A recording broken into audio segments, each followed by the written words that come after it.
এক ব্যক্তি অনেক ধনাঢ্য, অনেক টাকা পয়সার মালিক। আল্লাহ তাআলা তাকে কম দেয় নাই, যথেষ্ট দিয়েছে। তো এক সন্ধ্যায় ওই ব্যক্তির সাথে এক আধ্যাত্মিক মানুষের দেখা হয়। তো আধ্যাত্মিক মানুষ ওনাকে বলে যে আগামীকালকে তুমি সকাল থেকে সূর্য যখন উদয় হবে, সূর্য উদয় থেকে অস্ত পর্যন্ত এই সময়ের মধ্যে তুমি যত দূর রাস্তা, যত দূর জমি তুমি হেঁটে যেতে পারবা, ওই জমির মালিক তুমি হয়ে যাবে। এই কথা শোনার পর ওই ধনাঢ্য ব্যক্তি রাতে ঘুমাইতে আসছে, ঘুম আসতেছে না। একটু লোভ ছিল তো ভিতরে, যে আগামীকালকে যত দূর রাস্তা হাঁটবো সব জমি আমার, এটা তো বিশাল সুবর্ণ সুযোগ। ঘুম আর আসে না, এপাশ ওপাশ করে ভোর হয়ে গেছে, যে টাইম তো শুরু হয়ে গেছে। সে হেঁটে যাওয়ার কথা, সে দৌড় শুরু করছে। দৌড়ায় আর পিছন ফিরে তাকায়, দেখে যে এত জমি আমার অ্যাকাউন্টে যুক্ত হয়ে গিয়েছে। দৌড় দৌড় দৌড়, অনেক দূর দৌড়াচ্ছে। দৌড়াতে দৌড়াতে নিজের শরীরের বিরুদ্ধে গিয়ে সে দৌড়াচ্ছে। তার শরীর নিতে যাচ্ছে না, তার ঘাম ছুটতেছে, শ্বাসকষ্ট হচ্ছে, হার্টবিট ফাস্ট হয়ে গিয়েছে, পালপিটেশন হচ্ছে। কিন্তু এই যে লোক, কারণ তার মাথায় যত দূর রাস্তা আজকে আমি হেঁটে যাই বা দৌড়াই, ওই জমির মালিক আমি হয়ে যাব। আলটিমেটলি সে তার শরীরের বিরুদ্ধে গিয়ে দৌড়াতে দৌড়াতে এক পর্যায়ে তার হার্ট অ্যাটাক হয়ে সে ওইখানে মৃত্যুবরণ করে। দেখেন, ওই আধ্যাত্মিক মানুষ ওনাকে কিন্তু বলেছিলেন যে হেঁটে যেতে, কিন্তু সে লোভে পড়ে দৌড়ে যদি একটু রেস্ট নিত, বিশ্রাম নিত, তাও হতো। সেটাও সে করেনি। তার শরীরের বিরুদ্ধে গিয়ে আলটিমেটলি তার হার্ট অ্যাটাক হয়ে মারা যায়। তো এই কথা কিন্তু আমার কথা না, আপনারা অবশ্যই রাশিয়ার একজন বিখ্যাত রাইটার লিও টলস্টয়, ওনার নাম শুনেছেন? উনি ওনার এক উপন্যাসে কথা লিখেছেন। তখন উনি লিখেছেন যে how much land does a man need. উনি আবার উত্তর দিচ্ছেন যে a man needs only 6 feet of land, just enough for his grave. চমৎকার কথা। কিন্তু আসলে আজকে আমরা দুনিয়া করছি। যার একটা বাড়ি আছে সে আর একটা বাড়ি যাচ্ছে, 10 বিঘা জমি আছে, আরও 10 বিঘা লাগবে। একটা গাড়ি হচ্ছে না, আরও উন্নত গাড়ি লাগবে। আপনি আল্লাহ তাআলা আপনাকে যে নিয়ামত দিয়েছে, আপনি সন্তুষ্ট হচ্ছেন না। তো এই কথাগুলো যখন আমরা আলোচনা করছি, তখন কিন্তু একটা হাদিসের কথা আমার মনে পড়ে যাচ্ছে।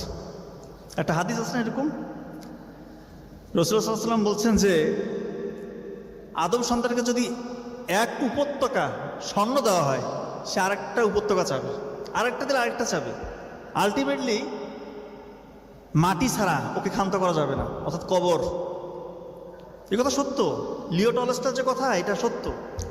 এ দুনিয়া করা যাবে না ভাই। আলটিমেট ডেস্টিনেশন কি সেটা খুঁজে বের করতে হবে আপনাকে। তো লিও টলস্টয় উনি খুব গরিব মানুষ ছিলেন, কিন্তু মেধাবী। একদিন ওনাকে রাশিয়ার এক জনপ্রিয় একটা সাহিত্য সভা হচ্ছে, ওইখানে ওনাকে দাওয়াত দেওয়া হয়েছে। উনি ওখানে ছেঁড়া জুতায় গেছে, ছেঁড়া জুতা পরে ওই সাহিত্য সভায় যোগ দিয়েছেন। তো এরকম একটা সভা যদি আমি ছেঁড়া জুতা পরে আসি, স্বাভাবিকভাবে সবাই দেখে একটু হাসাহাসি করবে, কান্নাঘোষা করবে। এরকমই হয়েছে ওইখানে, যে কোন আগন্তুক, কে আসলো, ছেঁড়া জুতা, ছেঁড়া জামা, সবাই হাসাহাসি করতেছে। কিছুক্ষণ পর ওনার মঞ্চে ডাক আসলো বক্তব্য দেওয়ার জন্য। যখন বক্তব্য দিলেন, সবাই নিস্তব্ধ হয়ে গেলেন। এত অসাধারণ বক্তব্য, ওনার চিন্তার যে গভীরতা, এটা দেখে সবাই মুগ্ধ হয়ে গিয়েছে, নিস্তব্ধ হয়ে গিয়েছে পুরো হলরুম। বক্তব্য শেষ করতেই হলরুমের সবাই উঠে দাঁড়িয়ে ওনাকে সম্মান প্রদর্শন করেছে। তখন লিও টলস্টয় একটা কথা বলেছিলেন, খুব ইম্পর্টেন্ট কথা, সবসময় মনে রাখবেন এই কথাটা। মানুষ পোশাকে নয়, তার চিন্তায় বড় হয়। মানুষ পোশাকে নয়, তার চিন্তায় বড় হয়। এবং কেউ যদি সত্যিকার অর্থেই তার চিন্তায় বড় হতে চায়, তার চিন্তার যদি পরিধি বর্ধন করতে চায়, গভীরভাবে চিন্তা করতে চায়, তাকে কোরআন নিয়ে রিসার্চ করতে হবে। যে যে স্পেক্ট থেকেই আছেন না কেন, যতটুকু পারেন কোরআনকে অনুধাবন করতে হবে। অবাক করা ব্যাপার। লোহা নিয়ে একটা সূরা আছে না, লোহা, আল হাদিদ, 57 নম্বর সূরা। পবিত্র কোরআনে সূরা আছে 114টা। 114 ঠিক মাঝ পয়েন্ট কোনটা? 57 নম্বর সূরার মধ্যে আল্লাহ তাআলা সেট করলেন লোহা সূরাটাকে, আল হাদিদ। এখন মানুষ দেখতেছে পৃথিবীর সারফেস থেকে গভীরে যেতে যেতে ঠিক 5100 কিলোমিটার গভীরে গেলে আপনি দেখবেন লোহার যে কোর, যে স্তরটা, লোহার কোর স্তর ঠিক 5100 কিলোমিটার পরে আছে। মানে আপনারা বলতে পারেন 5100 কিলোমিটার কি যায় আসে?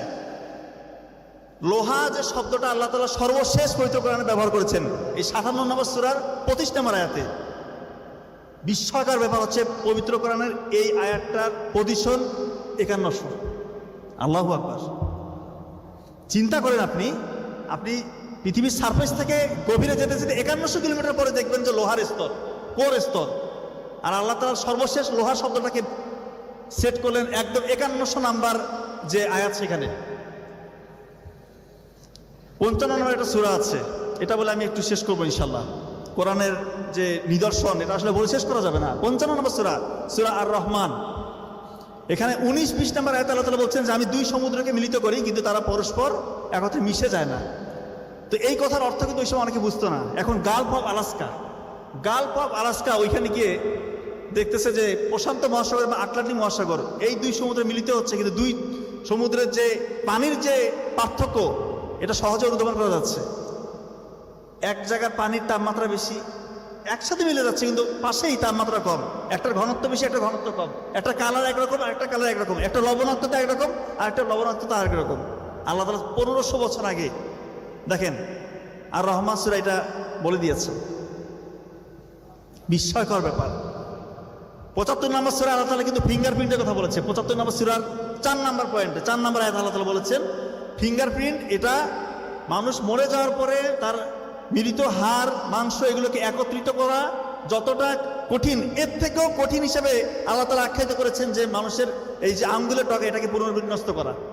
ওই সময় যারা সংশয়বাদী ছিল ওরা মনে করতে এটা আবার কেমন কথা বললো, এই মরে গেলে পচে যাবে, এই পচা হাড় মাংস একত্রিত করবে, এটা তো অনেক জটিল একটা প্রক্রিয়া। এর থেকেও জটিল হিসেবে আল্লাহ তাআলা নিজে আখ্যায়িত করেছেন যে এই আঙ্গুলের ডগা অর্থাৎ ফিঙ্গারপ্রিন্টকে পুনর্বিন্যস্ত করা থেকে আল্লাহ তাআলা বলতেছেন যে এটা আরো জটিল। এখন এসে বিজ্ঞানীরা দেখতেছেন যে মানুষের কারোর সাথে কারো ফিঙ্গারপ্রিন্ট কখনো মিলে না। সব থেকে ইউনিক যে জিনিসটা মানুষের সেটা হচ্ছে ফিঙ্গারপ্রিন্ট, কারোর সাথে কারো মিলবে না। এইখানে বিশ্বাস শেষ হয় নাই। সব থেকে বড় বিষয় হচ্ছে এই আয়াতটার পজিশন যদি দেখেন 6236টা আয়াতের মধ্যে এই আয়াতটাকে আল্লাহ তাআলা সেট করছেন। এই ফিঙ্গারপ্রিন্টের আয়াতে আছে শুধুমাত্র একটা, সেটার পজিশন 5555। 5555 আপনি চিন্তা করতেছেন? আমাদের ডান হাতে 5 আঙ্গুল, বাম হাতে 5 আঙ্গুল, ডান পায়ে 5 আঙ্গুল, বাম পায়ে 5 আঙ্গুল, 5 5 5 5। আল্লাহ তাআলা সেটিংটা দেখেন, একটাই আয়াত ফিঙ্গারপ্রিন্ট নিয়ে, আর সেটার পজিশনটা দেখেন কিভাবে সেট হয়েছে 5555। সো পবিত্র কোরআন এটা আল্লাহ তাআলার পক্ষ থেকে এসেছে, এটা নিয়ে বিন্দুমাত্র সংশয় নেই। আমি এরকম আরো অসংখ্য নিদর্শন আপনাদেরকে এখন বলতে পারবো, কিন্তু আসলে বললে আপনাদের যে মূল টপিকস আমাকে দিয়েছেন ডিপ্রেশন, স্ট্রেস ম্যানেজমেন্ট, এটা থেকে আসলে আমি কভার করতে পারবো না, আজকে এমনি দেরি হয়ে গিয়েছে। তো পবিত্র কোরআন যেহেতু আল্লাহ তাআলার পক্ষ থেকে নাজিল হয়েছে, আমাদেরকে জীবন পরিচালিত করতে হবে পবিত্র কোরআন, হাদিস এবং রাসূলুল্লাহ সাল্লাল্লাহু আলাইহি ওয়াসাল্লাম আমাদেরকে যে জীবন তরিকা দেখিয়ে দিয়েছেন সেই আঙ্গিকে। আচ্ছা সত্যি কথা বলেন তো, গতকাল রাতে এশার পরে খুব দ্রুততার সময়ে কোনো যদি এসেনশিয়াল কাজ না থেকে থাকে, কারা খুব ঘুমিয়ে গিয়েছেন, আর্লি ঘুমাইছেন, এরকম 2-1 হাত তুলে তো দেখি। আচ্ছা গুটি কয়েক। ফজরের নামাজটা মসজিদে পড়েছেন, এরকম কয়েকজন দেখি। আচ্ছা হাত নামান। লাস্ট 1 মাস যতদূর মনে পড়ে আপনাদের এভারেজ 2 ঘন্টার কম আপনারা মোবাইল ফোন ব্যবহার করছেন, এরকম কারা কারা আছেন? 2 ঘন্টার কম হিসাব নিকাশ করে কিন্তু হাত তুলবেন, হিসাব করে হাত তুলেন। কয়জন হয়েছে দেখেন, আপনারাই দেখেন। 2-3%, 100 জনে 2-3 জন। সারাদিনে যদি 2 ঘন্টা করে আপনি মোবাইল ফোনে এই যে ফেসবুকে স্ক্রল করতেছেন, তার মানে বছর শেষে আপনি পুরো 1 মাস শুধু মোবাইল ফোনের মধ্যে আপনি ছিলেন। টানা 1 মাস যদি মোবাইল ফোনে থাকেন, মানে দিনে 2 ঘন্টা করে টাইম ব্যয় করলে আপনি 1 মাস পরে যদি হিসাব করেন, দেখেন 720 ঘন্টা টানা 1 মাস আপনি শুধু মোবাইল ফোনের মধ্যে আপনার চোখটা ছিল। আর আপনি বিশ্বাস করবেন কেমনে কি ভাই? এমনি এমনি কোনো কিছু হয় না। গতকালকে আমাদের ওখানে আব্দুল্লাহ ভাই খুব চমৎকার একটা আলোচনা করেছেন যে কিছু সিস্টেম আল্লাহ তাআলা দুনিয়ার জন্য সবার জন্য সমান করে দিয়েছে। যে পরিশ্রম করবে সে সফল হবে। আগুনে আপনাকে নিক্ষেপ করবে, আপনি পুড়ে যাবেন, এটাই বাস্তব। ইব্রাহিম আলাইহিস সালামের জন্য সেটা এক্সেপশনাল, সেটা আল্লাহ তাআলা রুলস ব্রেক করেছিল। এই কথাটা উনি কালকে বলেছেন, খুব ভালো লেগেছে কথাটা। তো আপনি পরিশ্রম না করে কখনো সফল হতে পারবেন না। রাসূল সাল্লাল্লাহু আলাইহি ওয়াসাল্লাম বলতেছেন যে তোমার এশার পরে যত দ্রুত সম্ভব ঘুমিয়ে যাও। আমরা রাত জাগতেছি, অযাচিত স্ক্রল করতেছি, এটা করা যাবে না। ফজরের নামাজ অনেকে আছে কতদিন হয়েছে মসজিদে পড়ে না, সে নিজেও জানে না। তো আমি এখন খুব ইম্পর্টেন্ট কয়েকটা আপনাদেরকে কথা বলবো অ্যাজ এ ডক্টর, যেহেতু আমি ডক্টর, আপনাদেরকে কয়েকটা জাস্ট পদ্ধতি বলে দিব, এগুলো ইনশাআল্লাহ খুবই উপকারী হবে। পবিত্র কোরআন না রাসূলুল্লাহ সাল্লাল্লাহু আলাইহি ওয়াসাল্লামের মানে দেওয়া চিকিৎসা পদ্ধতি নিয়ে একটা বই আছে, ইবনে কাইয়ুম আল জাওজিয়া রাহিমাহুল্লাহ উনি লিখেছেন এই বইটা, আত-তিব আন-নববী, healing with the medicine of the prophet. রাসূলুল্লাহ সাল্লাল্লাহু আলাইহি ওয়াসাল্লামের দেওয়া আর শিখিয়ে দেওয়া চিকিৎসা পদ্ধতি বলতে পারেন। তো ওইখানে একটা কথা লিখেছেন এরকম যে মেথি আছে না, মেথি, এইটার উপকারিতা যদি মানুষ জানতো, সে স্বর্ণের সমান ওজন দিয়ে মেথি কিনে নিত, স্বর্ণের সমান ওজন দিয়ে। এখন দেখা যাচ্ছে মেথির মধ্যে রয়েছে স্যাপোনিনস, একটা খুবই শক্তিশালী বায়োঅ্যাক্টিভ উপাদান রয়েছে, গ্যালাক্টোমান্নাম। এটা আপনার মানে প্যানক্রিয়াস থেকে ন্যাচারালি ইনসুলিন রিলিজ করবে, আপনার ডায়াবেটিক্সের মাত্রা কমে যাবে ইনশাআল্লাহ। এটার যে শক্তিশালী ফ্লাভোনয়েড অ্যান্টিঅক্সিডেন্ট রয়েছে, এটা দেখবেন যে এই যে শীতকাল আসতেছে না, অনেকে দেখবেন যে কাশি জমে গেছে, কাশি কমতেছে না কোনোভাবে। আপনার মেথি গরম করবেন পানিতে, 1 গ্লাস পানিতে মেথি গরম করে ওইটা ছেঁকে নেবেন, ওই পানিটা পান করবেন ইনশাআল্লাহ। কুসুম কুসুম গরম করে ওটা পানিটা পান করবেন, দেখবেন যে আপনার কাশিটা উপশম হয়ে যাবে ইনশাআল্লাহ। ডায়াবেটিক্সের ঝুঁকি কমবে, উচ্চ রক্তচাপের ঝুঁকি কমবে। যাদের কনস্টিপেশন, দীর্ঘদিন ধরে পেটের সমস্যা, মানে পায়খানা ক্লিয়ার হয় না, পাইলসের সমস্যা ভুগছেন, আপনারা ওই মেথি মানে পানিটা গরম করে ওই পানিটা ছেঁকে নিয়ে ওই পানিটা পান করবেন ইনশাআল্লাহ, দেখবেন যে কনস্টিপেশনের সমস্যা চলে গিয়েছে, আপনার পাইলসের সমস্যা চলে গিয়েছে। এই মেথি পানি পান করবেন। কালো জিরা নিয়ে যে এত কথা বলা হয়, কালো জিরা নিয়ে এত কথা কেন আসছে? মৃত্যু ব্যতীত যে কোনো রোগের নাকি সেবা, এটা কি আমার কথা? দেখেন, জলাতঙ্ক নামের একটা রোগ আছে, কিন্তু জলাতঙ্ক জানেন? কুকুর বিড়াল কামড় দিলে একটা রোগ হয় জলাতঙ্ক। পৃথিবীতে ক্যান্সারের চিকিৎসা আছে, জলাতঙ্কের কোনো চিকিৎসা নাই। জলাতঙ্ক হয়ে গেলে তার মৃত্যু, আল্লাহ যদি বাঁচায় বিশেষ কারিশমা দেখিয়ে, সেটা আল্লাহ তাআলার ইচ্ছা, সেটা হতেই পারে। কিন্তু এখন পর্যন্ত আমরা দেখি নাই যে কারো জলাতঙ্ক হয়েছে সে বেঁচে গিয়েছে। জলাতঙ্ক হলে মৃত্যু নিশ্চিত। জলাতঙ্ক হয় কি দিয়ে? 6টা প্রাণী মনে রাখবেন, কুকুর, বিড়াল, শেয়াল, খেকশিয়াল, বেজি, বানর, এই 6টা প্রাণী। এটা মনে রাখবেন। কখনো যদি কামড় দেয় বা আঁচড় দেয়, কখন এটাকে ইগনোর করবেন না। ওই জায়গাটা 20 মিনিট ধরে ধুয়ে নেবেন, 20 মিনিট ধরে সাবান দিয়ে ধুবেন। কি সাবান? কাপড় কাচা সাবান দিয়ে একদম ঘষে ঘষে ডলে ডলে ঘষে ধুয়ে ফেলবেন পানির ধারা দিয়ে। এরপরে যত দ্রুততার সাথে সম্ভব আপনি ভ্যাকসিন নিয়ে নেবেন। ভ্যাকসিনটা নিতে হবে, কারণ জলাতঙ্কর লক্ষণ প্রকাশ পেলে আর কিছু করার নেই, আর কোনো চিকিৎসা নাই। কিন্তু আমি অবাক হয়ে গিয়েছি, এই আত-তিব আন-নববী এই বইয়ে লেখা আছে জলাতঙ্কর মানে তার লক্ষণ প্রকাশ পেয়ে গেছে, এই সময় যদি সে 25 গ্রাম কালো জিরা গুঁড়া করে 1 গ্লাস পানির সাথে মিশিয়ে খায়, আল্লাহ চায় তো তার মৃত্যুর ঝুঁকি কমে আসবে। আমি অবাক হয়ে গেছি। এটা আমি জানি না যে এটা মানে যেহেতু বইয়ের লেখা, আমি জাস্ট এটা কোট করলাম আপনাদের কাছে। হতেই পারে, কারণ আল্লাহ তাআলা একটা কথা বলেছেন যে মৃত্যু ব্যতীত যে কোনো রোগের সেবা, এমনি এমনি বলেন। এটা নিয়ে গবেষণা করতে হবে। হয়তোবা কালো জিরাকে কি কোন প্রসেসে অ্যাপ্লাই করলে, কোন তাপ, কোন চাপ, কোন ফরম্যাটে দিলে কোন রোগের জন্য সেবা হবে, এটা আমরা হয়তো এখন আবিষ্কার করতে পারিনি, কিন্তু কালো জিরার মধ্যে বিষয় আছে, এটা আপনাদেরকে মনে রাখতে হবে। আমরা সবাই এখন সাদা চালের ভাত খাই, সাদা চালের ভাত আমাদের মূল খাবারই হচ্ছে ভাত বলতে পারি, কিন্তু সাদা চালের ভাতের মধ্যে এখন আর কোনো ফাইবার নাই। যেহেতু আপনার মূল খাবার হচ্ছে সাদা মানে ভাত, আপনারা চেষ্টা করবেন ব্রাউন রাইস, লাল চালের ভাত খাওয়ার। সাদা চালের ভাত খেলে বেরি রোগ হয়, বেরি, কারণ এখানে ভিটামিন B1, B3, B6 এই ভিটামিনগুলো থাকে না সাদা চালে। তখন কি হবে? বেরি হলে কি হবে? হাত পা চিবাচিবি করবে, শরীর একটুতে ক্লান্ত হয়ে যাবেন, দেখবেন যে মানে একটু হলে ঘুম আসতেছে, পাগুলা মানে অনেকে বলে না ঝিমঝিম করতেছে, এই লক্ষণগুলো সাদা চালের ভাত খেলে হয়। পক্ষান্তরে আপনি যদি লাল চালের ভাত খান, ব্রাউন রাইস যেটা ঢেঁকি ছাড়া চাল, ওইখানে আবার ভিটামিন B1, B3, B6 এগুলো যথেষ্ট পরিমাণে রয়েছে। আপনার বেরি বেরি রোগ হবে না। আপনার এই সাদা চালের ভাত খেলে 50 থেকে 70% সম্ভাবনা বেড়ে যায় ডায়াবেটিস হওয়ার। আপনার ডায়াবেটিস হওয়ার ঝুঁকিটা কমে যাবে যদি আপনি ব্রাউন রাইস খান। আপনার উচ্চ রক্তচাপের ঝুঁকি কমবে, ডায়াবেটিসের ঝুঁকি কমবে, স্ট্রোকের ঝুঁকি কমে যাবে। এই জন্য ব্রাউন রাইসটা আপনি খাওয়ার চেষ্টা করবেন। আচ্ছা, আপনাদের এখানে পজিটিভ রক্তধারী কারা কারা আছেন? পজিটিভ রক্তধারী মানে A পজিটিভ, B পজিটিভ, মাশাআল্লাহ, হাত নামার অলমোস্ট 95%।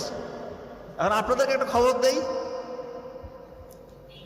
নেগেটিভ রক্তধারী যে মেয়েরা আছে, পারতপক্ষ চেষ্টা করবে আপনারা তাদেরকে বিয়ে না করার। মানে এটাকে আমি এমনি এমনি বলতেছি, আপনারা তো বিজ্ঞানের ছাত্র না সবাই। পজিটিভ রক্তধারী ছেলেরা যদি নেগেটিভ রক্তধারী মেয়েকে বিয়ে করে, বিয়ের পরে প্রথম সন্তানে কোনো সমস্যা হবে না, দ্বিতীয় সন্তান থেকে তার দেখবেন যে ইরাইথ্রোব্লাস্টোসিস ফিটালিস নামের একটা রোগ হবে বাচ্চার, ভয়ঙ্কর রোগ। হাইড্রোপস ফিটালিস হবে, তার হার্টের মধ্যে পানি জমবে, লাংসে পানি জমবে ওই বাচ্চার, ব্রেন এমন বেশি রক্ত ভাঙা শুরু হবে ওই বাচ্চার, তার জন্ডিসের মাত্রা এত বেড়ে যাবে, ব্রেইনের মধ্যে পর্যন্ত জন্ডিস চলে যাবে। কার্নিক টেরাস বলে, কার্নিক টেরাস, মানসিক ভারসাম্যহীন হয়ে যাবে ওই বাচ্চা, খিচুনি দিবে, অজ্ঞান হয়ে যাবে, কমাতে চলে যাবে, মারা পর্যন্ত যায়, এবং ওই বাচ্চার খুব একটা প্রোডাক্টিভিটি থাকবে না। তো এটা থেকে কি মানে যারা বিয়ে করে ফেলছে, ধরেন বিয়ে করে ফেলছে পজিটিভ রক্তধারী ছেলে, নেগেটিভ রক্তধারী মেয়ে, তাহলে তাদের উপায়টা কি? উপায় আছে। ওই দ্বিতীয় বাচ্চা যখন পেটে চলে আসবে তখন 28 সপ্তাহে ভ্যাকসিন দিতে হয়, এবং বাচ্চা হওয়ার 24 ঘন্টার মধ্যে একটা ভ্যাকসিন দিতে হয়। তাহলে আল্লাহ চাহে তো সে অনেকটা সেফ গার্ডে থাকবে। তবে যেহেতু বিয়ের আগে একটা অপশন আছে, আপনার সম্ভব হলে এটা একটু এড়িয়ে চলবে।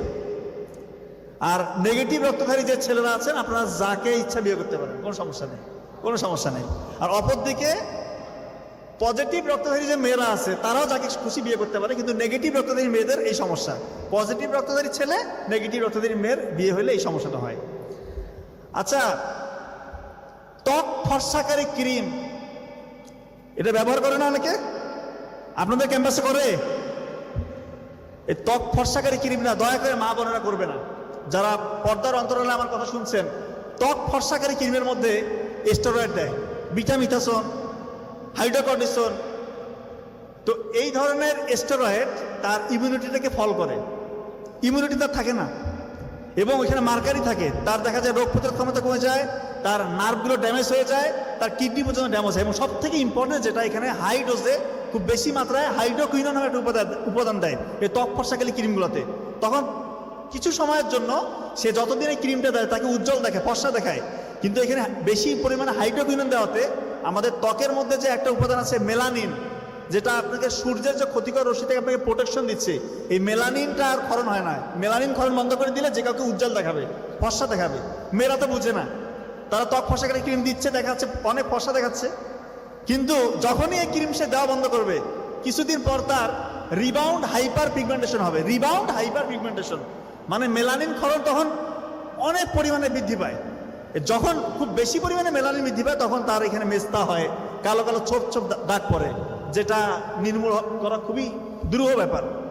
এই জন্য বলতেছি, যে কোনো ছেলে হোক মেয়ে হোক, আপনারা যদি মুখে কোনো কিছু দিতেই চান, আলু পেস্ট করে সেটা দিবেন। আলু, কাঁচা আলু একদম কুচি কুচি করে কেটে এটা ব্লেড করে ওইটা দিয়ে রাখবেন।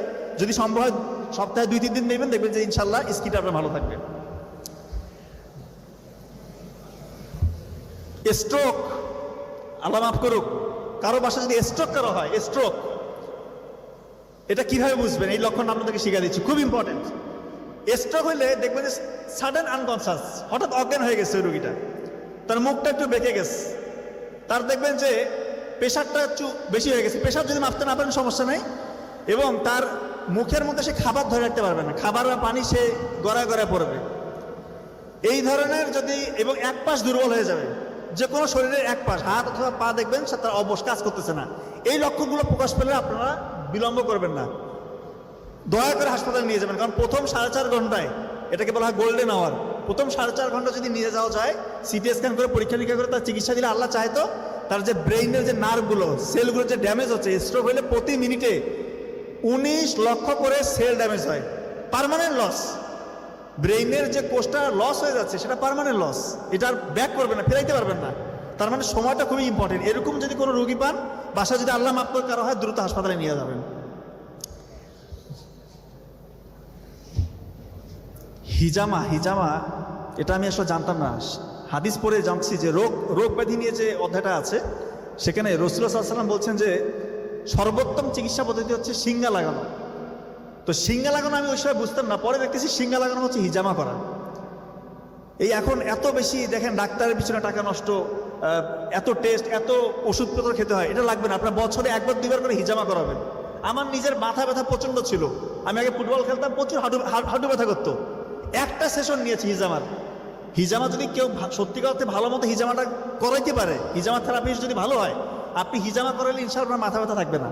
হাঁটু ব্যথা, কোমর ব্যথা, মানে শরীরের যে কোনো জয়েন্টে ব্যথার জন্য এটা একটা মারাত্মক রেজাল্ট, ভীষণ কার্যকরী মাশাআল্লাহ।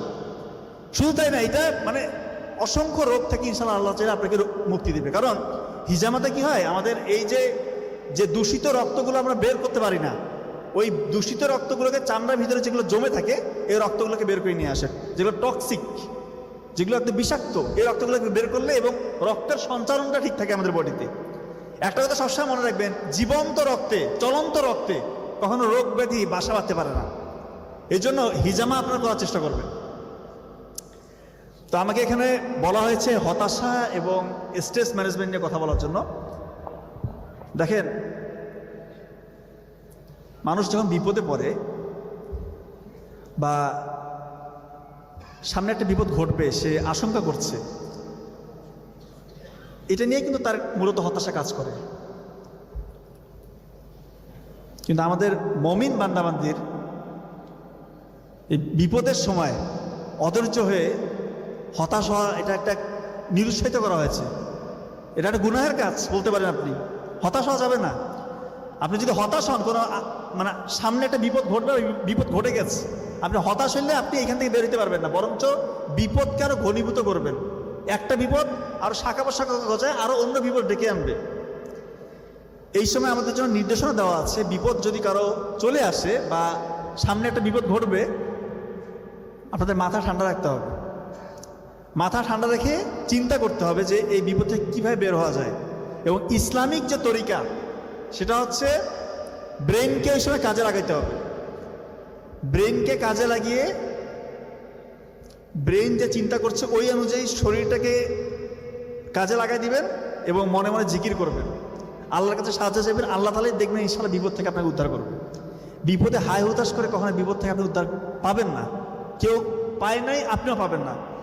এই বিপদের মধ্যে যে ভয়, এই যে একটু অ্যাংজাইটি ফিল হয়, হতাশ লাগে যে কি হবে, এটা শয়তান ভিতরে ঢুকে দেয়। আপনি আল্লাহর যে রহমত, এই আল্লাহর যে রহমতের যে একটা হচ্ছে আশা ভরসা, সেই জায়গা থেকে আপনি দূরে সরে নিরাশার জায়গায় আপনি আশ্রয় নিয়েছেন। শয়তানকে শয়তানকে ভয় ঢুকে দিচ্ছে, আপনি মনে করতেছেন এখান থেকে কীভাবে উদ্ধার পাবো। অথচ আপনি যদি আল্লাহর উপর ভরসা রেখে আল্লাহর কাছে জিকির করে এখান থেকে বের হওয়ার জন্য উপায় বের করতেন, দেখতেন যে আপনার ওই বিপদটা নিয়ন্ত্রণে থাকতো এবং আল্লাহ তাআলা দেখবেন এখানে বিপদ থেকে উদ্ধারের জন্য একটা পথ বের করে দিত ইনশাআল্লাহ। আর আল্লাহ তাআলা সম্পর্কে আপনি যে ধারণা পোষণ করবেন, আল্লাহ তাআলা কিন্তু আপনার সাথে সেই ব্যবহারই করবে। আল্লাহকে নিয়ে আপনি যে চিন্তা করবেন, আল্লাহ আপনার সাথে সেরকম করে ট্রিট করবে। কাজেই যে কোনো বিপদ আপদ যদি ঘটে যায় বা ঘটছে বা সামনে ঘটতে পারে, কখনো হায় হুতাশ করবেন না। কারণ আল্লাহ তাআলা কিন্তু মানুষকে ক্ষুধা, তার জীবন, ফল ফসল, এগুলো দিয়ে কিন্তু পরীক্ষা করবে। বিভিন্ন ক্ষয়ক্ষতি করে মানুষকে পরীক্ষা করে যে তার ইমানটা কতটা মজবুত। এই সময় যদি আপনি হায় হুতাশ করেন, আপনি ফেল। আর জীবনে ভাই এত হতাশার কিছু নাই। সত্যিকার অর্থে এটা শয়তান আমাদেরকে শেখায়। এই যারা স্টুডেন্ট আছেন, আপনাদের এখন মানে মেইন যেটা নিয়ে আপনাদের খুব স্ট্রেস ফিল করেন, যে বের হওয়ার পরে কি চাকরি করব, কোথায় যাব, কি হবে আমার ভবিষ্যৎ, এত চিন্তা করার কিছু নাই ভাই। আপনি আপনার কাজ করেন। আল্লাহ তাআলা কাউকে না খেয়ে মারবে না, সবার জন্য রিজিক ফিক্স করে দিয়েছে। আপনি পরিশ্রম করে যান, আল্লাহর কাছে চান, রাতে আগে আগে ঘুমান, পারলে কিয়ামুল লাইল তাহাজ্জুদের সালাত আদায় করেন। 2 রাকাত তাহাজ্জুদের সালাত আদায় করে যদি কেউ আল্লাহর কাছে চাইতে পারে এবং পরিশ্রম করতে পারে, তার জীবনে ব্যর্থতার কোনো জায়গা নেই ইনশাআল্লাহ। এটা আমি ইনশিওর করছি আপনাদেরকে। আপনারা পরিশ্রম করেন, হতাশার কোনো জায়গা নেই, শুধু ভোরবেলাটাকে কাজে লাগান।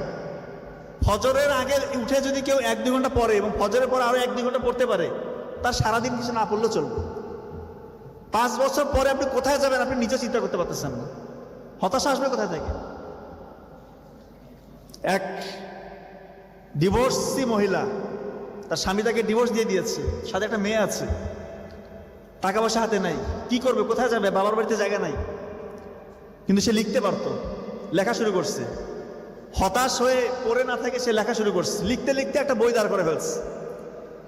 বই দাঁড় করার পর সে যখন প্রকাশকদের কাছে যাচ্ছে যে আমার বইটা একটু পাবলিশ করে দেন, কোনো প্রকাশকই রাজি হচ্ছে না যে এই বইটা পাবলিশ করার জন্য, বলতেছে এগুলা বই চলবে না, আপনি অন্য বই লিখে আসেন। একজনের কাছে গেছে, ফিরাই দিচ্ছে, 2 জনের কাছে গেছে, এইভাবে যেতে যেতে 12 জনের কাছে গেছে ওই মহিলা। আর্থিক সংকটে আছে, সরকারি অর্থায়নে সে চলতেছে ওই সময় বাচ্চাটাকে নিয়ে। 12টা প্রকাশকের কাছে গিয়ে তার বই বলতেছে না এটা পাবলিশ করার মতো না। 13 নম্বর প্রকাশক বলতেছে ঠিক আছে আপনার প্রতি আমার দয়া হয়ে বইটা আমি ছাপাচ্ছি, কিন্তু এই বইটা চলবে না। ওই বই পরে বিশ্ব জয় করছে, গোটা ওয়ার্ল্ডের সর্বোচ্চ বেস্ট সেলার বই হয়েছিল ওই সময়। আপনি হ্যারি পটার নাম শুনছেন? হ্যারি পটার, ওই Harry Potter writer JK Rowling গল্প বলতেছে। তো ওর জীবনে সে ডিভোর্স তাকে দিয়েছে, পরিবারের জায়গা নেই, সরকারি অর্থায়নে চলতেছে, সে যদি হতাশে পড়ে থাকতো সে কি উপরে উঠতো না, সে কাজে লেগে গেছে। আপনারা আব্রাহাম লিঙ্কনের নাম শুনছেন? সে যখনই নির্বাচনে দাঁড়ায় সেই জায়গায় হেরে যায়। প্রথমে দাঁড়ালো কংগ্রেসে, হেরে গেছে। সিনেটে 2 বার দাঁড়িয়েছে, হেরে গেছে। ভাইস প্রেসিডেন্টের নির্বাচনে দাঁড়িয়েছে, হেরে গেছে। প্রথম রাজনৈতিক নির্বাচন সেখানেও হেরে গেছে। ব্যবসা খুলে বসছে, ব্যবসায় ব্যর্থ। তো সে যখনই কোনো কাজ করে তার আশেপাশের লোকজন বলে ভাই তুমি এটা করিও না, তুমি করলে এটা ফেল। ওই লোক গিয়ে দেখেন আমেরিকার প্রেসিডেন্ট হয়েছে, এবং বিখ্যাত প্রেসিডেন্ট। আর উনি যদি ব্যর্থ হইতে হইতে মানুষের কথা শুনতো, ওই হতাশায় পড়ে থাকতো, উনি কিন্তু সফল হইতে পারতো না।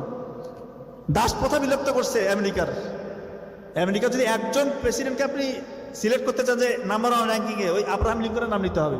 অথচ দেখেন তার জীবন কতটা ব্যর্থতায় ভরা।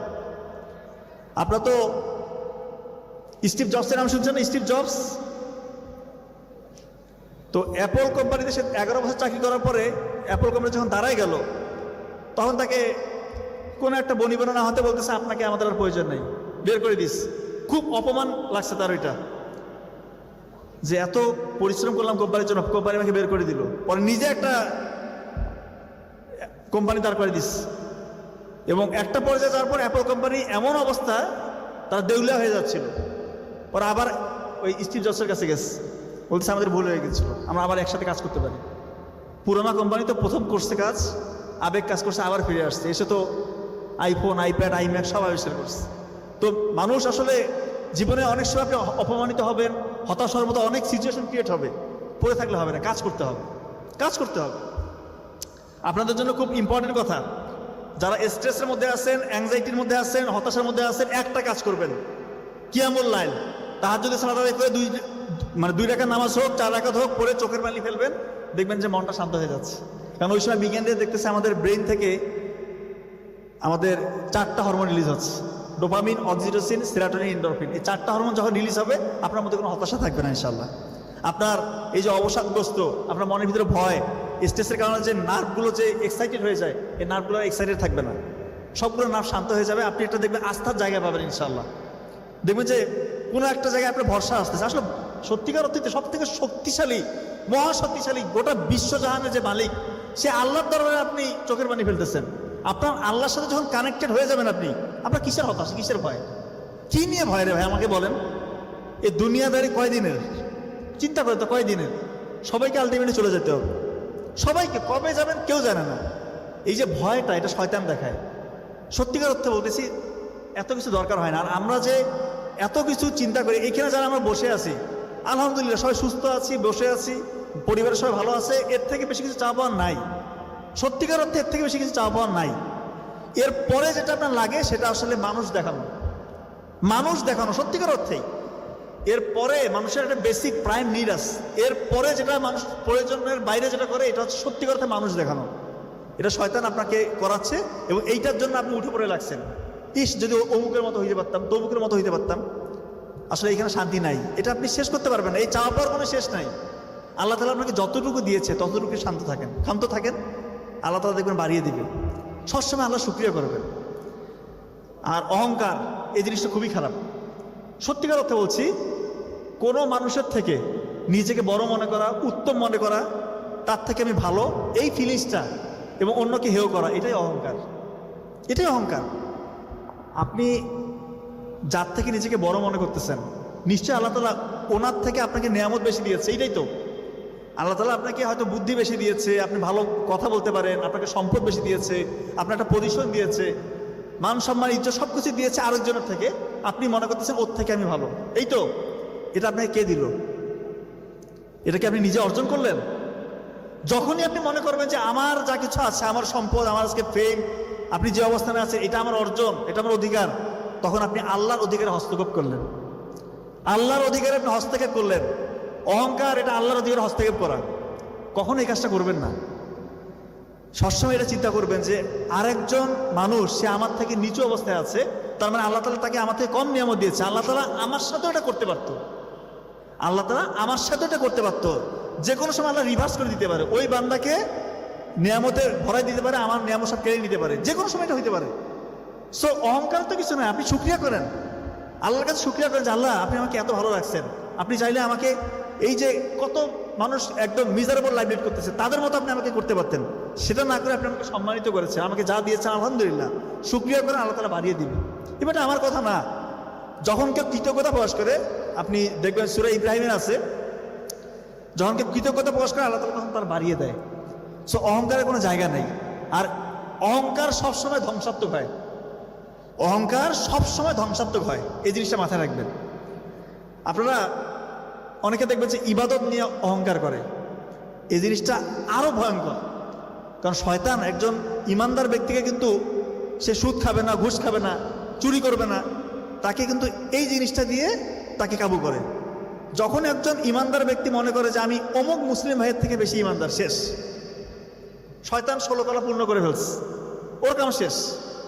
কখনো মনে করবেন না যে ওর থেকে আমি সুপিরিয়র, বেশি বুজুর্গ, বেশি ইমানদার।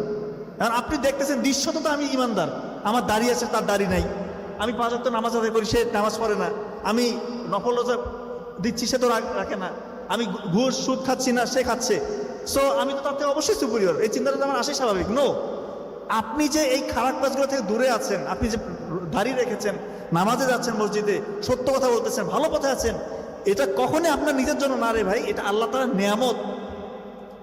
এটা আল্লাহ তাআলা আপনার নিয়ামত দিয়েছে। এই জিনিসটা আপনি বুঝতেছেন না। আপনার মনে করতেছেন আপনি ইবাদত করে এই জিনিসটা হয়েছে না, আল্লাহ তাআলা চাইছে বিধায় হয়েছে। যে কোনো সময় আপনার মন বিগড়ে যেতে পারে। কত বুজুর্গ দেখা গেছে ইমান হারা হয়ে মৃত্যুবরণ করছে। তো এই অহংকারটা করবেন না, এটা কিন্তু শয়তানের একটা ফাঁদ, এটা মনে রাখবেন।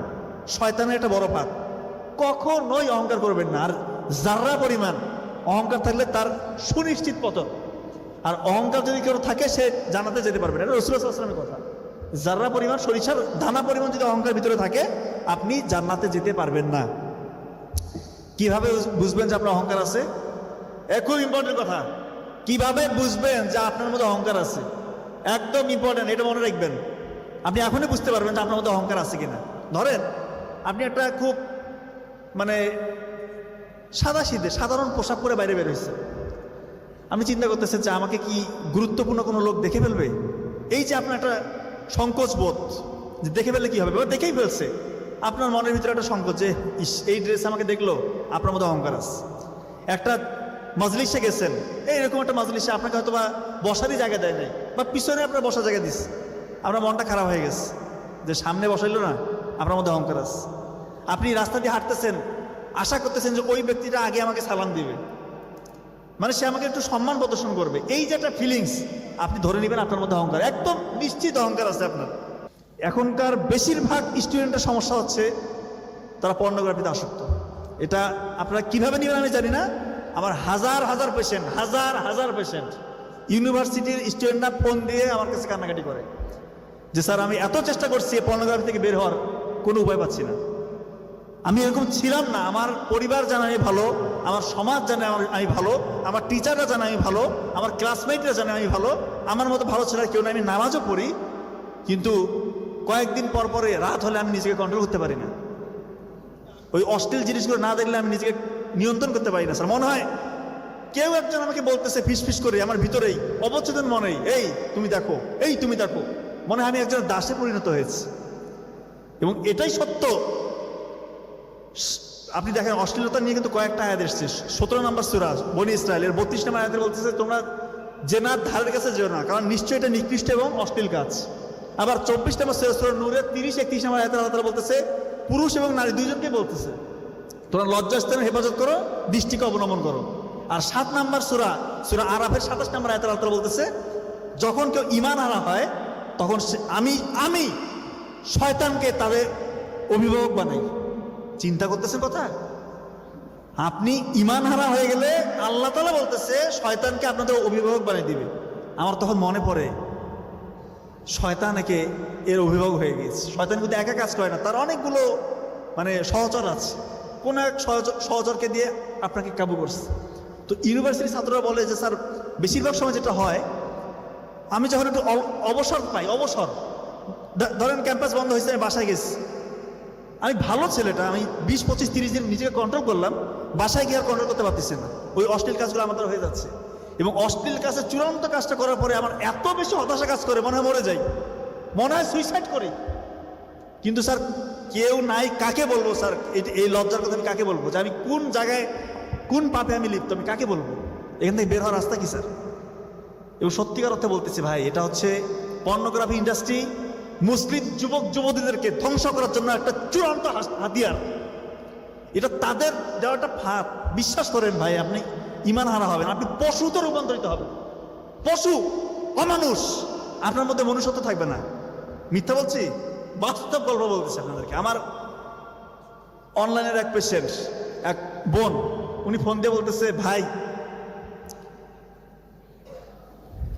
আমার রাতে ঘুম আসে না, আমার হতাশায় আমি মনে হচ্ছে মরে যাবো। কি হয়েছে ঘটনা বলেন? আমার স্বামী 12 বছর ধরে সে বিদেশে আছে, মালয়েশিয়ায় আছে। আমার একটা মাত্র সন্তান, 2.5 বছরের বাচ্চা, বাথরুমে সে বালতির মধ্যে পড়ে গিয়ে সে মারা গেছে।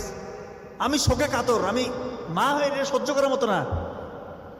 সে এমন পিশাচ, সে বিদেশ থেকে আসবে না, তার সন্তানের প্রতি কোনো মায়া নাই। পরে খোঁজ নিয়ে দেখলাম মালয়েশিয়ার এক মেয়ের সাথে তার অবৈধ সম্পর্ক, পরকীয়া সম্পর্ক। পরে জানতে পারলাম ওই লোক বিয়ের আগে থেকে সে পর্নোগ্রাফিতে আসক্ত, বিয়ের পরে সে পর্নোগ্রাফিতে আসক্ত। ওর মনুষ্যত্ব নাই হয়ে গেছে, ও পশু হয়ে গেছে। নিজের সন্তান মারা গেলে যার বুক কাঁপে না, চোখ দিয়ে পানি আসে না, আরে আপনার সন্তান মারা গেছে, আপনি কিভাবে ওইখানে এই কাজ করে বেড়াচ্ছেন? তা ওই বোনকে বলতেছি, বোন আমি কি বলবো, আপনি আল্লাহকে ডাকেন, আল্লাহকে চোখের পানি ফেলে ডাকেন যে আল্লাহ তাআলা যেন ওনাকে হেদায়েত দেয়। আর যদি সম্ভব হয় ওই ভাইকে, আপনার হাজব্যান্ডকে আমার সাথে একটু কথা বলাই দিন। এখনো কথা বলার সুযোগ হয়নি, কথা বলার সুযোগ হলে বলবো। ইউনিভার্সিটির হাজার হাজার স্টুডেন্ট আমাকে অনলাইনে দেখে তাদের মনের কষ্টের কথা আমাকে বলছে। আমি জানি তাদের 1 নম্বর সমস্যা কোনটা। যাদের মাদকাসক্ত বলেন যে এই যে ইয়াবা, ফেন্সিডিল, এইটার পার্সেন্টেজের থেকে পর্নোগ্রাফির পার্সেন্টেজের আমি যদি বলি এটা 95 থেকে 99%, আর ফেন্সিডিল ইয়াবার পার্সেন্টেজ 5 থেকে 10%। অবশ্যই ওইটা জঘন্য খারাপ কাজ, কিন্তু আমাকে তো গুরুত্ব দিতে হবে যেটা বেশি মেয়েদের সমস্যা, যেটা দেখা যায় না। রুমের ভিতরে একা হয়ে গেলে সে কি করতেছে আল্লাহ ছাড়া আর ও ছাড়া কেউ জানে না। সে যে নিজেকে ধ্বংস করে ফেলতেছে, বিয়ে করার সাহস হারিয়ে ফেলতেছে। বলছে কিভাবে বিয়ে করবো স্যার, আমি তো এখন আর পুরুষ নাই, আমি এখন আর পুরুষ নাই। এই কথার মিনিং আপনারা বুঝতেছেন। এরকমও ছেলে আছে যারা বলতেছে স্যার বিশ্বাস করেন আমি চাই না আমি অন্য একটা ছেলের প্রতি আকৃষ্ট হই, কিন্তু কিভাবে যে আমার চেতনার মধ্যে পরিবর্তন আসলো, ব্রেইনের মধ্যে যে কিভাবে সবকিছু ঘটে গেল, আমি এরকম ছিলাম না। আমার অপোজিট সেক্সের প্রতি আকর্ষণ ছিল, এখন যেটা হয়েছে আমার হোমোসেক্সুয়াল টেন্ডেন্সি, মানে সমকামিতার মানে তার মধ্যে তৈরি হয়ে গেছে। তার অপোজিট সেক্সের প্রতি কোনো আকর্ষণ নাই। এই যে সমকামিতা, এটা আমি বলছি না পর্নোগ্রাফিতে যারা আসক্ত হবে, অশ্লীল কাজ, গোপন গুণে যে লিপ্ত হবে, এমন ভয়ঙ্কর ভয়ঙ্কর রোগ হবে বংশে কারো হয় নাই, যার কারো কাছে শেয়ারও করতে পারবে না, কারো কাছে শেয়ার করতে পারবে না যে এইটা কাকে বলবে যে আমি অন্য একটা ছেলেকে পছন্দ করি, এটা বলা সম্ভব? এবং এই যে দেখেন এখন ঘন ঘন ভূমিকম্প হচ্ছে, আমি বলি খুব গুরুত্বপূর্ণ কথা, লূত আলাইহিস সালামকে দিয়ে একটা সূরা আসছে না, ওনার কমকে কেন ধ্বংস করছে, ঘটনাটা শুনেন। আমার কি সময় আছে? আচ্ছা, খুব সংক্ষেপে বলবো, 2-3 মিনিটে এই গল্পটা বলবো। লূত আলাইহিস সালাম উনি যখন ওই সাদ্দুম ও অমরা ওই শহরে যখন উনি গেলেন, গিয়ে দেখতেছে এরা ছেলেরা ছেলেদের সাথে সম্পর্ক, বায়ুপথে সম্পর্ক। তো উনি ইসলামের যখন দাওয়াত দিলেন, দাওয়াত দেওয়ার পরে ওনারা বলতেছে তোমার কথাগুলো বন্ধ করো, আর তুমি যত শাস্তির কথা বলো, তোমার যে প্রতিপালক শাস্তি দিবে, এতই যদি সে শক্তিশালী হয়তো শাস্তি দেখতো, দেখি কিরকম শাস্তি সে দিতে পারে। শাস্তি তো দেয় না। এবং এটা এত জঘন্য জাতি ছিল তারা। ওই শহরটা আবার ব্যবসা বাণিজ্য খুব উন্নত ছিল। ওইখানে বিভিন্ন প্রান্ত থেকে মানুষ ব্যবসা করতে আসতো। ব্যবসায়ীদেরকে ধরে তারা ধর্ষণ করত। যে ব্যবসায়ী দেখতে একটু সুন্দর তারা ধর্ষণ করত, এবং ভরা মজলিসে করতো। এত জঘন্য। এই কারণে একটা আয়াত এসেছে যে তোমরা এমন কাজে লিপ্ত যেটা পৃথিবীর ইতিহাসে সৃষ্টির পর থেকে এত খারাপ কাজে লিপ্ত হয়নি। এবং এটা কিন্তু একজন দুজন কত না, বলা যায় পুরো জাতিটা এরকম ছিল।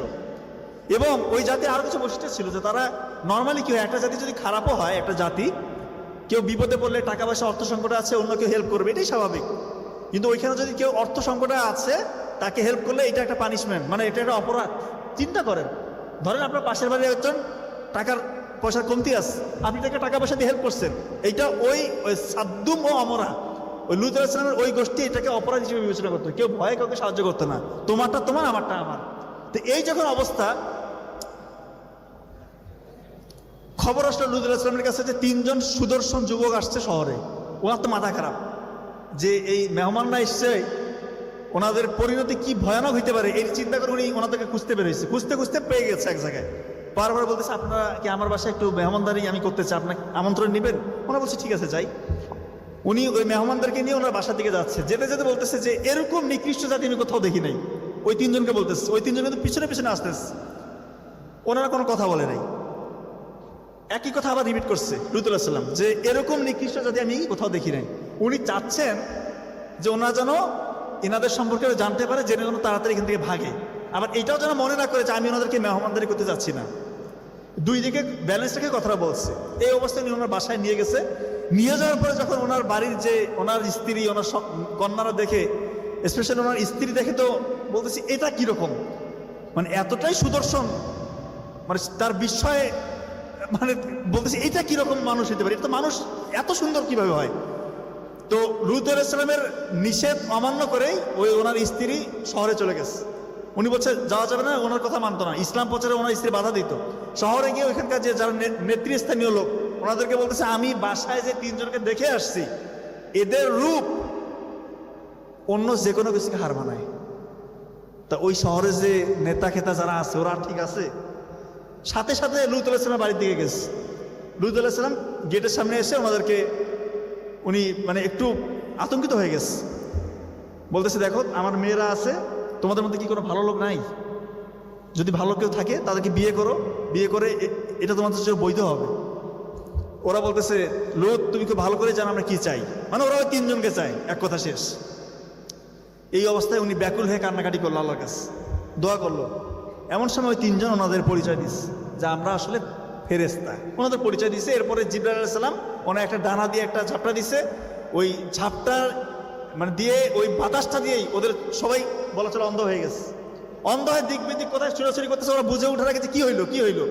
এরপরে ফেরেশতারা বলতেছে যে আপনি রাতের অন্ধকারেই আরো পরিবার নিয়ে চলে যাবেন, পিছন ফিরে তাকাবেন না কি হচ্ছে, আপনার স্ত্রী ব্যতীত। উনি ওই কাজে করছেন, ওনার স্ত্রী পিছন ফিরে তাকাইছে। এরপর আপনারা জানেন ওই ফেরেশতারা কি, ওই জিবরাইল আলাইহিস সালাম ওই পুরো ভূখণ্ডটাকে আসমানে তুলে একদম উল্টা পাশ দিয়ে মাটিতে। শুধু তাই না, কয়েক স্টেপে তাদের উপর ইয়েটা আসছে, শাস্তিটা আসছে। আল্লাহ তাআলা এরপরে পাথর নিক্ষেপ করছে। ওই অবস্থায় পাথর নিক্ষেপ করছে সবার ইয়েতে, এবং সবাইকে গিয়ে পাথরটা বিঁধেছে। তা আমি যেটা বলতে যাচ্ছি, অশ্লীলতা যারা যখন একটা সমাজের সবাই অশ্লীল কাজে নিমজ্জিত হয়, স্পেশালি এরকম এই যে আনন্যাচারাল যে সম্পর্কগুলো, পারভার্টেড যে রিলেশনশিপগুলো, স্পেশালি সমকামীর কথা বলছি, তখন কিন্তু ওই এলাকায় গজব চলে আসে। এত বেশি ভূমিকম্প কেন হচ্ছে এটা নিয়ে ভাবতে হবে। আপনারা জানবেন, আমরা তো এগুলো নিয়ে পেশেন্ট ডিল করে আমরা জানি যে সত্যিকার ঘটনাটা কীরকম। এত বেশি পেশেন্ট এই সমকামিতার আপনি চিন্তা করতে পারবেন না এগুলো কীভাবে হইল। আল্লাহ মাফ করুক। এই জন্য দয়া করে ভাই অশ্লীল কাজে নিমজ্জিত থাকবেন না। চেষ্টা করবেন আল্লাহর কাছে সাহায্য চান যারা এই ফাঁদের মধ্যে আটকে গেছেন। চোখের পানি ফেলেন, চোখের পানির উপরে কোনো চিকিৎসা নাই। কিয়ামুল লাইল চোখের পানি ফেলেন, আল্লাহর কাছে সাহায্য চান যে আল্লাহ তুমি ছাড়া কেউ নেই আমাকে রক্ষা করো, আমি শয়তান আমাকে এমনভাবে আঁকড়ে ধরছে আমি এখান থেকে বেরোতে পারতেছি না। আর কোনো ডাক্তার, কোনো হেকিম, কোনো কবিরাজ কেউ আপনাকে এখান থেকে উদ্ধার করতে পারবে না। আমি বলতেছি কেউ পারবে না, এটার কোনো রকম চিকিৎসা নাই। এটা হওয়ার পরে যে কনসিকুয়েন্সগুলো, এটা খুবই ডিফিকাল্ট, এটা চিকিৎসা করা খুবই ডিফিকাল্ট। আর পর্নোগ্রাফিতে যারা আসক্ত, ওই যে বলে স্যার পড়ালেখা মাথায় নাই, থাকবে না তো, পড়া থাকবে না, এখন পড়বেন পরে ভুলে যাবেন, শরীর দুর্বল হয়ে যাবে, সারাদিন মনে হয় শুয়ে বসে কাটাই, মেজাজ খিটখিটে, সমাজে কারোর সাথে মিশতে মন চাইবে না, মা বাবার সাথে খারাপ ব্যবহার করবেন, শিক্ষককে লাঞ্ছিত অপমানিত করবেন, শিক্ষকের কথা মেজাজ খিটখিটে লাগবে। দেখবেন যে একটা মেয়েকে আপনি স্বাভাবিকভাবে তাকে নিয়ে চিন্তা করতে পারবেন না, সব থেকে খারাপ চিন্তাটা তাকে নিয়ে আপনি করবেন। এক কথায় আপনি চূড়ান্ত দাস, শয়তানের দাস, আপনি একটা পশু। আপনাকে পশু বানায় সে মারতে চায়, সে নিজেও জাহান্নামী, সে চায় যে কিভাবে আপনাকে নিয়ে সে জাহান্নামে যেতে চায়। দয়া করে এই ফাঁদে পা দিয়েন না ভাই, বিশ্বাস করেন। আর গোপন গুনাহটা ছেড়ে দিয়ে যদি গোপন ইবাদত করতে পারেন, ইনশাআল্লাহ আল্লাহ তাআলা আপনার সম্মান যে কোথায় উঠাবে আপনি চিন্তা করতে পারবেন না। আপনার একটা সুযোগ আছে, এখন তো প্রত্যেকের হাতে হাতে স্মার্টফোন, মোবাইল ফোন, প্রত্যেকের হাতে। তো রাত হইলে তো আপনি চাইলেই এটা খারাপ কিছু দেখতে পারেন। এটাই তো ইমানের পরীক্ষা। আমি তো মনে করি এর থেকে বড় সুযোগ ইমানের পরীক্ষা আর অন্য কোনো নাই। আপনি চাইলে যা কিছু দেখতে পারেন, আপনি আল্লাহকে ভয় করে, আল্লাহ আমাকে দেখতেছে, এই যে ফিলিংস, এই যে ইমান, আপনি দিনের পর দিন, রাতের পর রাত কষ্ট করে কাটাই দিলেন, এটা না দেখে আল্লাহ তাআলা কি রাজি খুশি হবে না? সম্মান কোথায় যাবে আপনি চিন্তা করতে পারবেন না। আপনারা তো খালি মনে করেন যে এইটা করলে এটা হয়, এটা করলে এটা হয় না, সবসময় এটা না। আপনি গোপন ইবাদত করেন, আপনার ধারণার বাইরে আপনার সাফল্য আসবে ইনশাআল্লাহ। আমি বলতেছি ধারণার বাইরে সাফল্য আসবে, আপনি শুধু গোপন ইবাদতটা করে দেখেন। আমার কথাই ক্লিয়ার? মা বাবার সাথে কখনো কখনো খারাপ ব্যবহার করবেন না, দয়া করে। মা বাবার সাথে যখন কথা বলবেন না, আপনার অক্সিটোসিন রিলিজ হবে, অক্সিটোসিন মা বাবারও হবে, আপনারও হবে, দুইজনের ভালো লাগে কাজ করবে, রোগ জীবাণু সহজে থাকবে না, সহজে আপনার রোগ এসে চেপে ধরতে পারবে না, আপনাদের হার্ট ক্লিন থাকবে, লাংসটা পরিষ্কার থাকবে, ব্রেইনটা অ্যাক্টিভলি কাজ করবে, ভালো লাগার ফিলিংস আসবে। কিসের এগুলা? আপনার দুনিয়া হচ্ছে আপনার মা বাবা, বিয়ের পরে আপনার বউ বাচ্চা আপনার তারা থাকবে অবশ্যই, বিয়ের আগে তো আপনার দুনিয়া আপনার মা বাবা। আপনি তাদের সাথে কানেকশন বিল্ড না করে অমুক নেতা তমুক নেতার পিছনে স্লোগান দেন, কি রে ভাই? আপনি বন্ধু বানাইছেন, আরেকজন বন্ধু আপনার থাকতেই পারে, ভালো বন্ধু, সে যদি তার যদি প্র্যাকটিসিং মুসলিম হয়, তার যদি সত্যিকার অর্থে মোরাল ভ্যালু ভালো থাকে, আপনি একজন বন্ধু বানাতেই পারেন, যার কাছে আপনি শেয়ার করে মনে করেন যে না একটা আস্থার জায়গা, আপনাকে ভালো পরামর্শ দেয়, খুবই ভালো।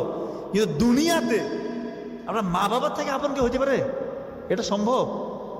নিঃস্বার্থভাবে আপনাকে ভালোবাসে রে ভাই। একটা বাবা, আমি এটা পত্রিকা দেখেছি, একটা জাহাজ ডুবে গিয়েছিল, তার কোলে তার একটা সন্তান ছিল, ছোট বাচ্চা। তো নিউজটা এরকম এসেছে যে ওই বাবাটা এরকম করে এরকম মানে সন্তানটাকে সে কোলে ধরে ওইভাবে ডুবে গেছে, মারা গেছে, সন্তানও মারা গেছে, বাবাও মারা গেছে, কিন্তু বাবা তার কোলটা ছাড়ে নাই, বাচ্চাকে আগলে ধরছে, জীবন দিয়ে দিয়েছে। চিন্তা করেন। অথচ এরকম অসংখ্য অসহায় বাবা আমাদেরকে ফোন দিচ্ছে, বাবা এখন আমার সন্তানরা এত ব্যস্ত, আমি হয়তো আমার সন্তানের বাসায় আছি, কিন্তু সে অফিস করে, ব্যবসা করে, কতদিন হয়েছে মনটা চায় যে আমার সন্তানটার সাথে বসে একটু গল্প করবো, 10 মিনিট 15 মিনিট যদি একটু সময় দিত আমার মনটা শান্ত হইতো। কিন্তু তারা এত ব্যস্ততা দেখায়, আসলেই ব্যস্ত, এটা সত্য, কিন্তু আপনি হাজার ব্যস্ত হলেও আপনার বৃদ্ধ বাবাকে একটু সময় দেবে ভাই, আল্লাহ তো আপনার সম্মান বাড়ায় দিবে, রিজিক বাড়ায় দিবে, বিশ্বাস করেন। এটা আপনি করে দেখেন, আপনি মানে দুনিয়া জয় করে ফেলবেন, সত্যিকার অর্থে মা বাবার খেদমত করবেন। মানে মা বাবার খেদমত করতে গিয়ে আবার বউয়ের উপর নির্যাতন, তাকে এক চোখে দেখা, এটা করবেন না। আপনার স্ত্রী, সবসময় বলি, আপনার স্ত্রী হচ্ছে আপনার সন্তানের মা, তারও সম্মান আছে, সে তার বাবা মামাকে ফেলে আপনার কাছে এসেছে, তাকে সম্মান করবে, কিন্তু মা বাবাকে ফেলে এই কাজটা করবেন না। আর যে কথা আমি বলতে যাচ্ছি মা বোনদের জন্য, অনেকেই আছে না যে ফাস্ট ফুড, জাঙ্ক ফুড খুব বেশি খায়, মা বোন আছে। বিশ্বাস করেন যে মেয়েরা রাত জাগে এবং খুব বেশি ফাস্ট ফুড, জাঙ্ক ফুড খায়, তাদের উদ্দেশ্যে বলি, তাদের একটা রোগ হয় পলিসিস্টিক ওভারিয়ান সিনড্রোম, মানে তাদের ওভারিগুলোতে সিস্ট হয়, মাল্টিপল সিস্ট। এই ধরনের মেয়েদের বিয়ের পরে তাদের বাচ্চা হয় না, বন্ধা হয়ে যায়। তো বন্ধা হইলে কি হয়, একটা সত্যিকার গল্প বলি আপনাদেরকে। এক বোন আমাকে ফোন দিয়ে বলতেছে যে স্যার, আমার 10 বছরের সংসার, স্বামী, তারও স্বামী বিদেশে থাকে, বলতেছে স্যার 10 বছর ধরে আমাদের বাচ্চা হয় না, এখন সমস্যা হচ্ছে আমারই সমস্যা, আমার পলিসিস্ট, মানে অনেকগুলো সিস্ট। তা আমি ওনার লাইফ হিস্ট্রিটা শুনলাম যে লাইফ স্টাইলটা কেমন ছিল। উনি বলতেছে স্যার সত্যিকার অর্থে আমি যখন পড়ালেখা করতাম ওই স্টুডেন্ট লাইফে আমি খুব বেশি ভাজা পড়া খাইতাম, ফাস্টফুড খাইতাম, রাত জাগতাম, আজকে আমার এই অবস্থা। এখন যেটা হয়, আমার শ্বশুর বাড়ি থেকে প্রেশার, আমার স্বামীকে আরেকটা বিয়ে দিতে চায় এবং আমাকে ডিভোর্স দিয়ে দিবে, আমাকে ডিভোর্স দিয়ে দিবে, আমার স্বামীকে আরেকটা বিয়ে দিবে। তো এটা তো স্যার আমার জন্য মেনে নেওয়া খুবই কষ্টের। তো এরকম করুণ পরিণতি যাদের হয়েছে, যারা এই অবস্থায় আছে, তারাই শুধু জানে যে তাদের জীবনটা কতটা কঠিন। সত্যিকার অর্থে বলতেছি, জীবনটা সত্যিকার অর্থে কতটা কঠিন। এবং ওই মেয়ে বলতেছে যে স্যার এখন শ্বশুর বাড়িতে এত বেশি নির্যাতন নিপীড়নের শিকার হচ্ছি, আমি আর ওখানে থাকি না, আমার বাবার বাড়িতে আছি। বাবার বাড়িতে এসে আরেক দৃশ্য, আমার ভাইয়ের সংসারে আছি, আমার ভাইয়ের বউ এটাকে ভালো মতো নিচ্ছে না। এখন যে আমি চিকিৎসা করাবো, ওই চিকিৎসার মানে ব্যয়ভারটা বহন করা আমার জন্য কঠিন। আমাকে একটা রাস্তা দেখান। সো আপনারা রাত জাগবেন না, মা বোনদের উদ্দেশ্য বলছি, আপনারা এই যে ফাস্টফুড, জাঙ্ক ফুড এগুলো খাবেন না। মেথির কথা বলছি না, মেথি নিয়ে একটা কথা বলি, যাদের আঙ্গুলগুলো, এই যে নখগুলো ফেটে গেছে, ফেটে দেখবেন যে নখগুলো খুব খারাপ অবস্থা, আপনার মেথি বেটে এখানে লাগায় রাখবেন, মেথি, দেখবেন যে ইনশাল্লাহ কাজ হবে। আর একটা বিষয় হচ্ছে, শীতকালে দেখবেন যে ঠোঁট খুব ফাটে না, ঠোঁট ফাটে, পা ফাটে, ফাটে না? হ্যাঁ, শেষ করবো। আপনারা গ্লিসারিনের সাথে ভিটামিন ই ক্যাপসুলটা কাটলে যে তেলটা হয়, এটা মিক্সড করে যদি পায়ের মধ্যে যে ফেটে গেছে আর ঠোঁটের মধ্যে লাগিয়ে রাখেন, ইনশাল্লাহ দেখবেন যে আপনার এখান থেকে খুব চমৎকার একটা রেজাল্ট আসবে ইনশাল্লাহ। কথা কি বুঝতেছেন আমার কথা? তো আমি আসলে কথা অনেকগুলো বলেছি, আপনারা যতদূর বুঝতে পেরেছেন আশা করছি এটা যদি মেনে চলতে পারেন জীবনে ভালো কিছু হবে ইনশাল্লাহ। আমার জন্য দোয়া রাখবেন, আপনাদের সবার জন্য দোয়া। আপনারা ভালো কিছু করেন, মা বাবার খেদমত করেন, নিজেকে অশ্লীল কাজ থেকে দূরে রাখেন। আল্লাহ চাহে তো আপনাদের সম্মান আল্লাহ তাআলা ইনশাল্লাহ বাড়িয়ে দেবে, রিজিকও বাড়বে। ধন্যবাদ সবাইকে। আসসালামু আলাইকুম।